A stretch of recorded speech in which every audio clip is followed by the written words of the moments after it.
The topics discussed and the information provided on this program is for general information. The hosts of this show are not medical professionals and are expressing their personal views and stories related to their individual lives. Their views are not intended to be used or taken as medical information. If you or a family member have suffered a traumatic brain injury, you should seek help from a practicing licensed physician.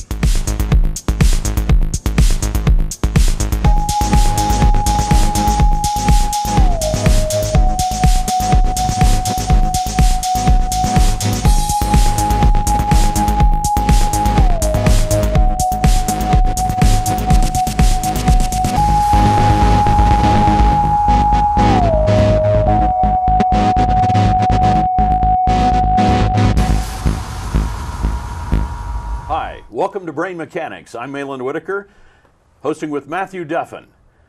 What we're doing here today is we're exploring traumatic brain injury, PTSD, stroke victims, but just know that neither Matt nor I are in any way experts. We're neither doctors, lawyers, Indian chiefs, nutritionists, or anything else. So what we say is our opinion. But we do have, as a continuation of last month's episode, a real doctor here, Elena Gillespie, with the Rehabilitation Hospital of Indiana. We're going to talk today about brain mechanics. Matt. Well, that was quick. Thank you. He left out and hi. Hi. I got a flat spot on the side of my head because I hit it on the road real hard. So I get to be involved with what is this month? It's March. March. Brain Injury Awareness Month. Yes. There I was. See, I forgot a little bit. So I want to thank everybody that is involved with the blue and green. Not a Dallas Maverick, it's Brain Injury Awareness Month. And I didn't take no magic pill. And you can see I'm a little goofy, not real bad. But, you know, and I got a TV show because I worked on it. I have a radio show because I worked on it and I was asked. I worked hard on research on my schools, brain injury coping skills, social skills, over and over and over again. And I got it from the research department at the Rehab Hospital of Indiana. Dr. Flora Hammond, Dr. Jim Malik, Dr. Lance Trexler. They're the big guys. Dr. Samantha Backhouse and Don Newman raised me, doctors. And I got them from this lady here. This doctor here give me them. We built quite a team, didn't we? We did, Matt, but it was a lot of your effort that brought you to this point, actually. It's because you guys paid me to show up. Well, you give me like $10 to go, $10 like every 2 weeks or something. Yeah, something like that. $10, does it? They give you gas money. It's all good. Okay, all right. No, it was more than that. I'm teasing you. Well, yeah. I mean, you know, they compensate you for your time in these research programs. It's no magic pill. It's studies. It's different studies. It's for the future. Which, if you're sitting there saying that your life ain't worth it right now, then work towards the future for somebody else. You know, was a lot of my goals. You know, I might have grandkids, not yet, but I might someday that hit their head. I already know a man named Jim Malik that'll go in and figure out a way to get this fixed if he has more help along the way. The only help he's going to have is brain injured survivors. You don't have to go to school. You just have to hit your head or have a stroke, get an aneurysm, and pray to God. And if you don't believe in God, your choice.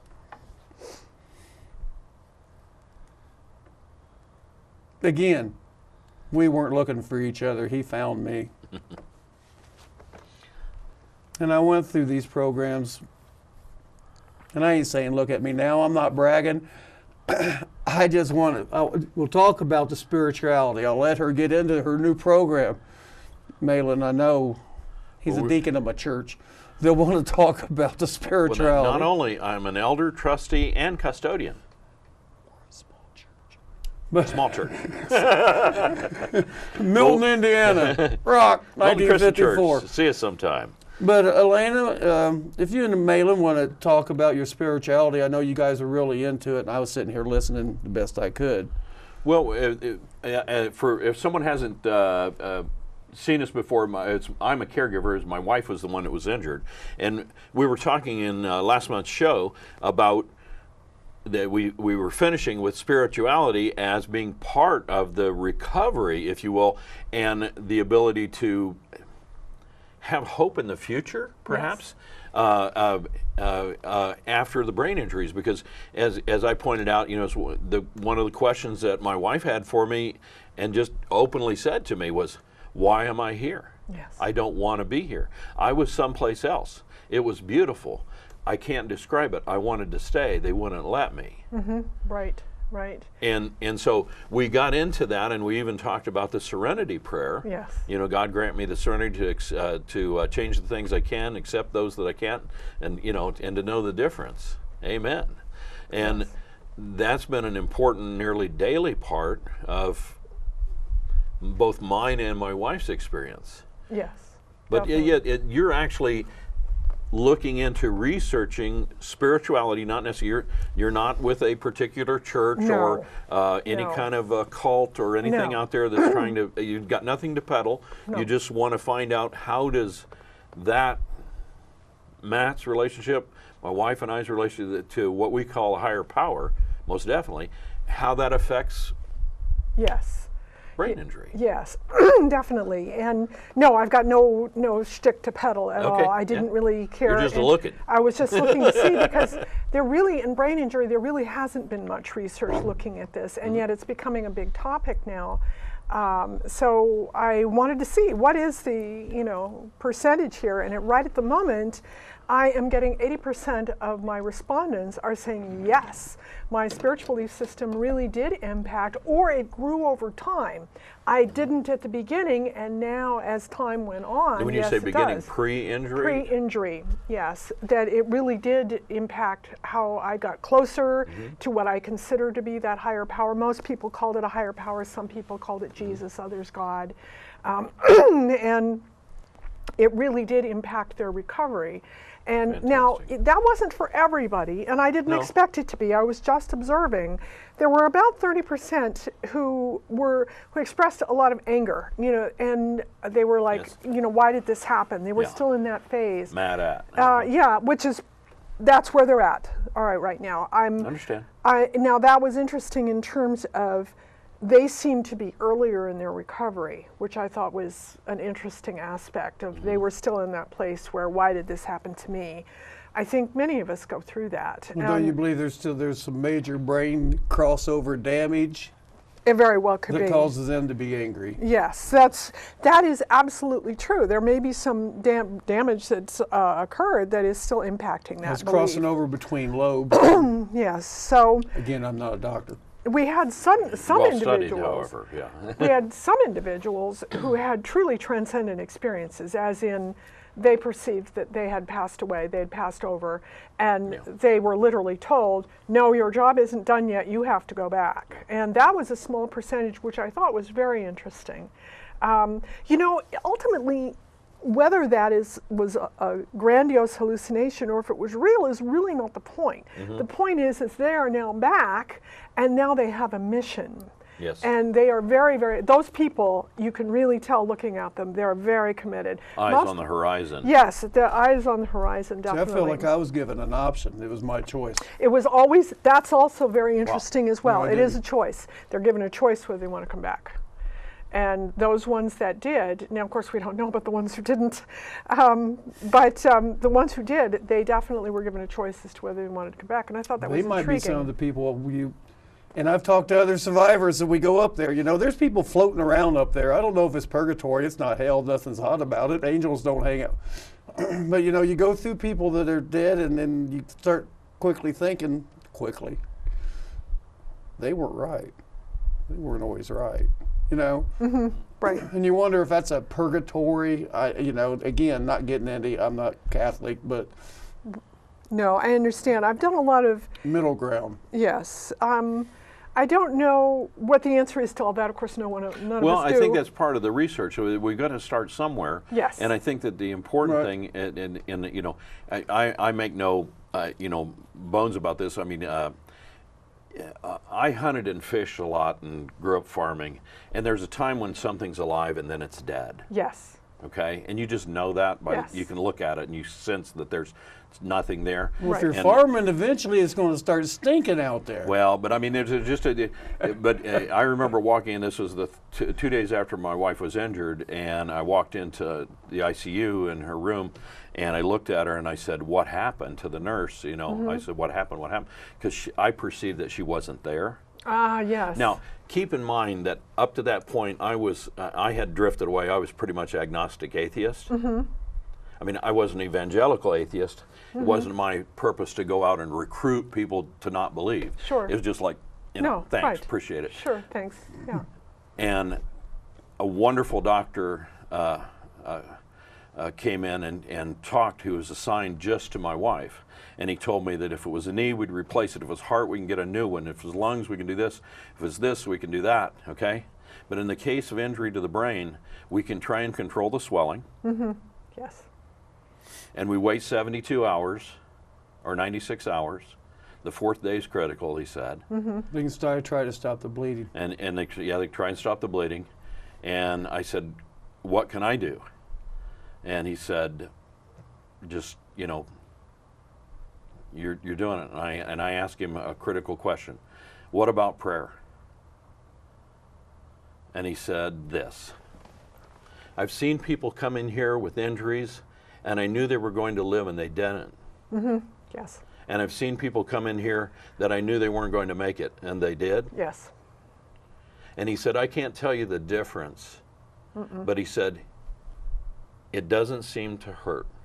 And so at that point, I found my knees again, and I Yes. reached out to God and I asked him to deliver her back to me, and that I would take her regardless of her condition, 10%, wheelchair, whatever, okay? And that I prayed that I would be the husband that she hoped she married. Oh, that's lovely. That really is lovely. And we've been going since then. Now, in the meantime, my wife indicates that she was someplace completely different. Interesting. So this was for the two of us, okay? Yeah. And I'm telling you this for 2 reasons. People, don't give up, okay? Some things don't work out. Other things do. When you're down there in a coma, you're there. Yeah. You I know kept you're there. You can think you're there. You can think. I kept talking to her. And that's You know. what you need to do, is be nice to the person. They Very hear kind what's and going on in the considerate. room, believe it or not. Yes, Oh, yeah. we do. Absolutely. I believe that absolutely. Sometimes we sleep a whole lot when we're down there, and sometimes you think we're sleeping, we're peeking on you. Yeah, I mean, you absolutely. know, I agree. I That's one wondered thing- why some of the sick, you know, I had large people, many people, group of people come to see me. Some didn't belong in the same room together, let alone Yeah. my hospital. And I'm wondering this, and That's always fun, yes. nobody's telling me. Yeah. Right, yes. But real quick, while you was getting on, my trauma doctor, and this is before they pulled my plug, but you know, I kept coming back. You know, they're Yeah. into day 4 or 5 or whatever. And when he was telling my daughter and my dad what was going, he looked at my dad and my daughter and he said, "Well, you know, the only answer I got to any of this is unreasonable belief. Yes. And you got to have unbelievable belief." He said, "I'd keep it in my toolbox." Yeah. Yeah. Meaning to my dad that Yeah. and Dad had been through a lot, you Yeah. know. Right. That was War. Dad said, "Well, it's the only thing I had." Well, if I can Yeah. add here, that's no. really something that I'm aiming for, is the doc that can say, the physician who can say to the patient and the family, "Look, my belief isn't important here. What's important is yours. And if you can utilize this tool in your toolbox, more power to you. It can't hurt. It can't hurt. And the research is starting to indicate that that is actually an extremely powerful tool that your caregiver, your physician, says to you, what are your needs? What are your concerns? If some of them are spiritual, if I can't address them, then I can find somebody who can. Right. Rather than, I've had physicians, not here, say to me, look, I feel very uncomfortable addressing this question. I'm personally an atheist. That's fine. It doesn't matter.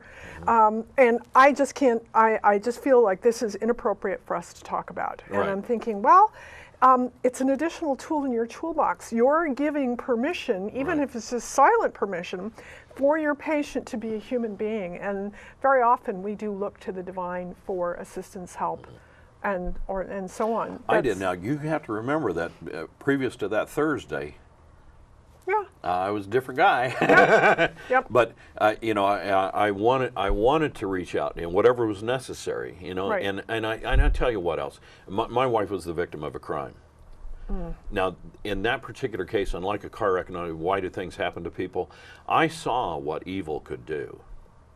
I saw it right there. She was badly battered and bruised, and she'd been beat up. And her mother got killed in front of her. And mother was killed in the same incident. Oh dear. And so I met the devil or Satan or whatever you want to call him, the evil one, okay? Yes. And so if he exists, well, sounds reasonable. Yes, yes. So I'm reaching out to the other side. I'm going to the light. But I think that what's interesting, and I would guess that this would be difficult, and maybe there are churches or other groups or spiritual people that would be interested in helping fund this type of research. Now, my understanding that you're set up as a group that where people, if they wanted to help fund this type of research, they could do so, correct? Yes, yes. There's the RHI Foundation, which if they call me, they can get in contact with them. And our producer is going to put this information in to just stop the frame and call or whatever. But I think it's worthy of study. I mean, if there was money involved, like it was a particular drug or whatever, I mean, you'd have a pharmaceutical company that would be interested in this because of the money that they could reap off of it. In this case, not so much. You know, I mean, we're doing it because we want to help people. So hopefully they'll look at that. But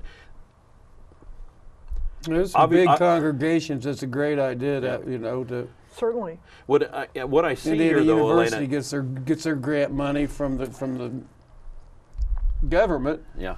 What's neat about what Elena is doing is she doesn't have an agenda. She has genuine research curiosity. This seems extraordinary. Right, yes. I don't think I've seen her do that with any it don't have to be spirituality. Well, She's but just interested in helping this is people. an unusual topic. If she had brought that up in front of a board or something of a for-profit group, they would have said,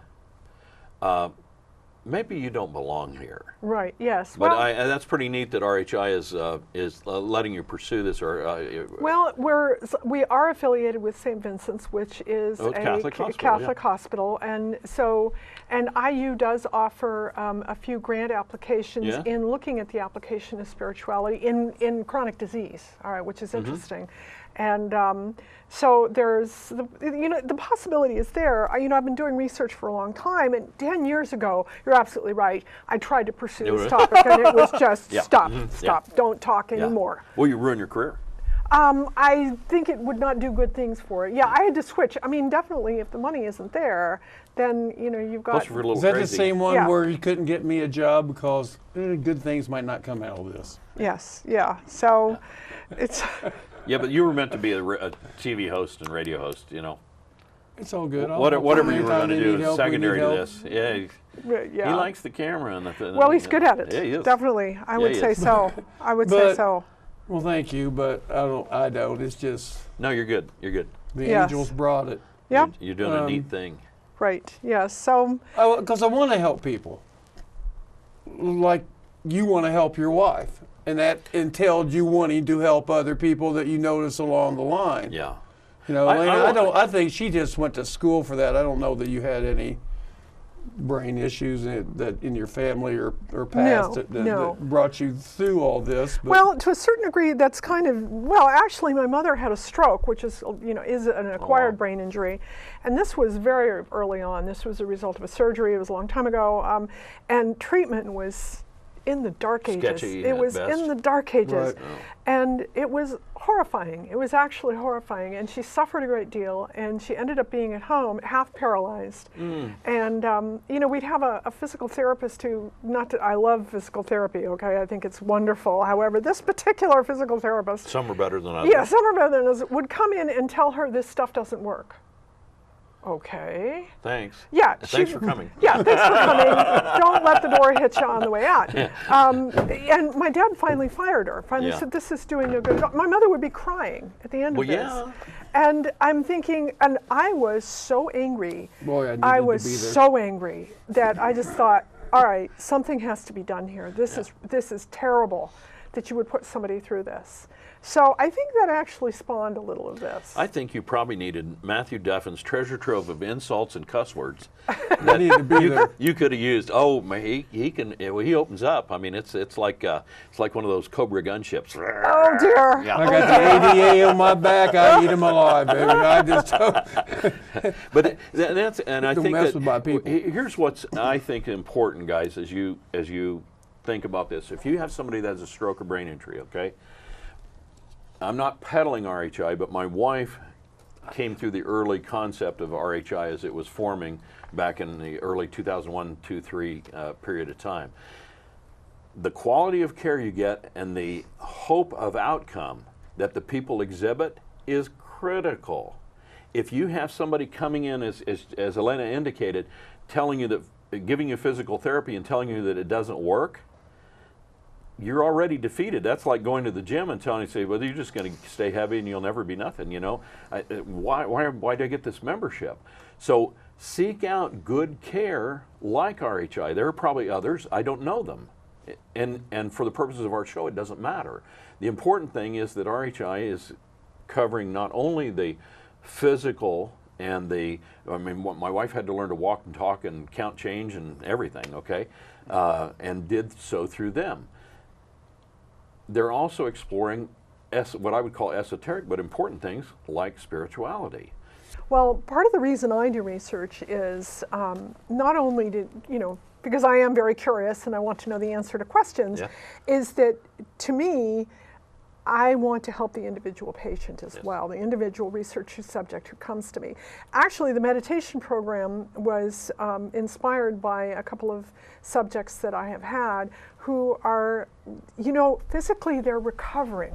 Yeah. They don't have, it's not obvious anymore. They're doing pretty well. Yeah.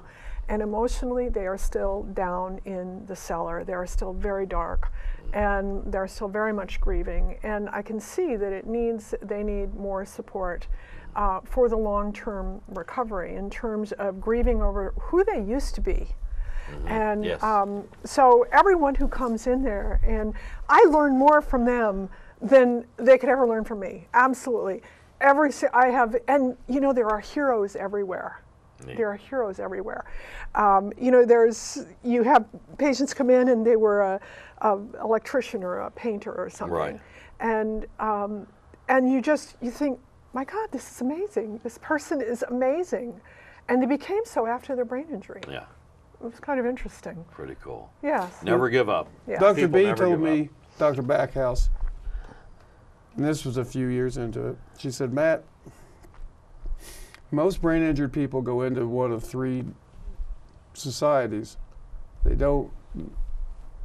give up, they're done. They don't want to know anything about it. They don't want anybody to know nothing about it. Or they become advocates. That's right. She said, and you pushed it a little too far.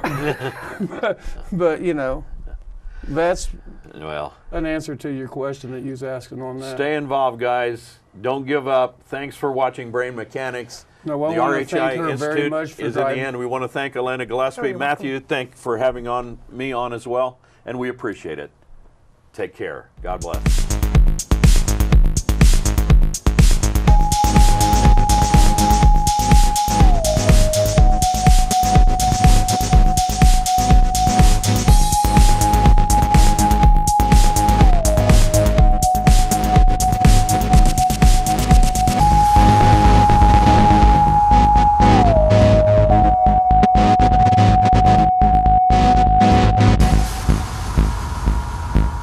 topics discussed and the information provided on this program is for general information. The hosts of this show are not medical professionals and are expressing their personal views and stories related to their individual lives. Their views are not intended to be used or taken as medical information. If you or a family member have suffered a traumatic brain injury, you should seek help from a practicing licensed physician.